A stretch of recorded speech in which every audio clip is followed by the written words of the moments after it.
Сәлеметсіздер ме балалар? Қазақ тілі сабағын бастаймыз. Бүгін біз сіздермен 7-ші бөлім, яғни көлік және жол белгілері бөлімімен танысамыз. Сабақтың тақырыбы жол белгілерін білеміз бе? Сабақтың мақсаты тірек сөздермен ұсынылған иллюстрациялар арқылы тақырыпты болжау, тыңдалған мәтіннің мазмұнын түсіну, негізгі және қосымша ақпаратты анықтау. Қанекей балалар, айтыңыздаршы, жалпы бағдаршам не үшін қажет? Ол нелерді реттейді? Балалар, дұрыс айтасыздар, бағдаршам бізге жол тәртібін реттеу үшін қажет екен. Балалар, сіздер байқасаңыздар, өздеріңіз күнделікті жол жүрген уақытта жолдан осындай белгілерді байқауға болады. Бұл белгілерді білеміз ба? Қалай ойлайсыздар, бұл белгілер не үшін қажет екен? Егер жол белгілері болмаса не болар еді? Жол белгілері нені білдіретінін білесің бе? Қанекей, ойларыңызды айтыңыздар. Осы бөлім барысында балалар сіздермен біз тілдік бағдар аясында сын есім сөз табымен танысатын боламыз. Қанекей балалар, мына алма қандай деген сұраққа жауап беретін сөздермен алманы сипаттап шығайықшы. Балалар, мынау ықтимал жауап. Демек, сіздер де осылай жауап береді деген ойдамын. Алма тәтті немесе қышқылтым болуы да мүмкін. Домалақ, үлкен немесе кішкентай болуы мүмкін. Хош иісті, қатты, қызыл.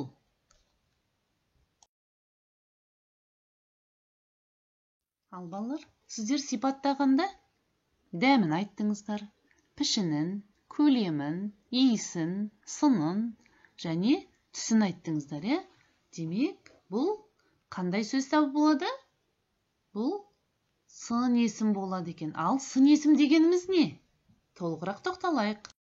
Ал балалар, демек сын есімнің сұрақтары мынандай екен. Қандай, қай деген сұраққа жауап береді екен?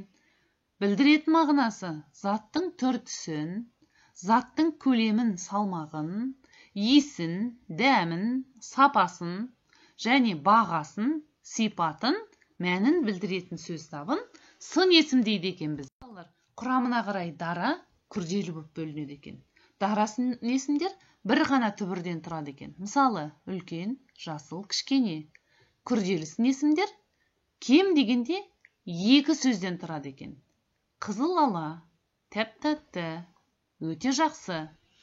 Тұлғасына қарай сын есімдер негізгі туынды болып бөлінеді екен. Негізгі сын есім дегеніміз бөлшектенбейтін түбір сын есімдер екен. Көк, ащы, үлкен, қатты деген сияқты. Ал туынды сын есімдер басқа сөз табынан жұрнақ арқылы сын есім жасалады екен. Білімді, оқымысты, сөзшең. Білімді, оқымысты түбірлері біл, оқы, етістіктен жасалған. Сөзшең сөзі сөз түбірі зат есім. Мағынасына қарай сын есімдер сапалық, қатыстық болып бөлінеді екен. Сапалық сын есімдер бұлар сындық белгіні анықтайтын негізгі, яғни төл сын есімдер екен. Ал қатыстық сын есім басқа сөз таптарынан жасалған туынды сын есім екен. Мысалы, білгіш, өнерлі, таулы, жаздық, күзгі. Балалар, сын есімді қалай түсіндік екен? Қанекей, біліміңді байқап көр айдарынан біз де байқап көрейік. Көп нүктенің орнына қарсы мәнді сөзді табыңыздар. Семіз, қараңғы, сұйық, жуас, жаңа, ақылды. Сіздер оңай тапты деген ойдамын. 2-ші сабақ. Жол белгілерін білеміз бе?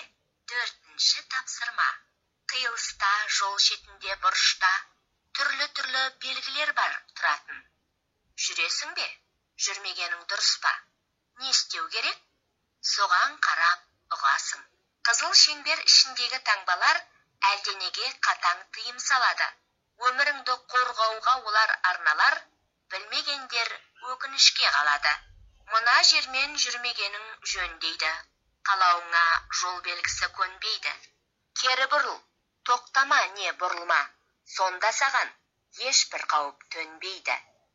Белгілердің мәнін білу мықты күш. Келесісі шеті қызыл 3 бұрыш. Бұл белгілер ескертеді, біліп ал. Көңіл бөлмей, өтіп кетпе тып-тыныш. Қиылыспа, бұрылыспа алдыңда. Темір жолға таяп әлде қалдың ба? Өзен бар ма? Көпір бар ма? Ор бар ма? Мекеніме жабайы аң мен малдыңда. Соның бәрін біліп алда абай бол. Сенің аман жүргеніңді қалайды ол. Белгілердің сырын еске сақтап ал. Болашақта жүресің ғой, талай жол. Ал балалар, біз сіздермен бүгін сын есіммен таныстық, жол белгілерімен таныстық, тыңдалым мәтінін оқып шықтық, тыңдадық. Ал енді келесі орындайтын тапсырмамыз бұл 3-ші тапсырма балалар. Суреттегі жол белгілерінің қалай аталатынын анықта. Оларды төмендегі кестеге бөліп жаз. Тыйым салу белгісі қайсысы, ескерту белгісі қайсысы. Дескрипторы суреттегі жол белгілерінің қалай аталатынын анықтайды. Бұл жерден интернетті қолдансаңыздар да болады. 3 балл. Кестеге бөліп жазады. 2 балл. Ал сәттілік балалар. Оқушылар, сіздермен біз тыңдалым мәтінін тыңдадық, жазылым тапсырмасын орындадық. Келесі орындайтын тапсырмамыз бұл айтылым тапсырмасы. Тыңдалған өлең бойынша мына сұрақтарға жауап берейік. Өлеңде не туралы айтылады? Өлеңге қандай тақырып қояр едің? Неге? Автор қай шумақта қандай жол белгілеріне ерекше тоқталып тұр? Өлеңде қандай сын есім сөздер қолданылды? Туынды сөздердің қандай түрлері кездесті? Балалар, біз сіздермен бүгін жол белгілерін білеміз бе? Тақырыбын өттік. Жазылым, айтылым, тыңдалым тапсырмаларын орындадық. Тілдік бағдар айдары бойынша сын есіммен де таныстық. Енді сабағымыздың соңында кері байланыс алайық. Кері байланысты біз бағдаршам әдісі арқылы жүргізейік. Қызыл түс түсінген жоқпын, сары түс әлі де сұрағым бар, жасыл түс барлығын түсіндім. Ал ендеше балалар, жауаптарыңызды күтемін.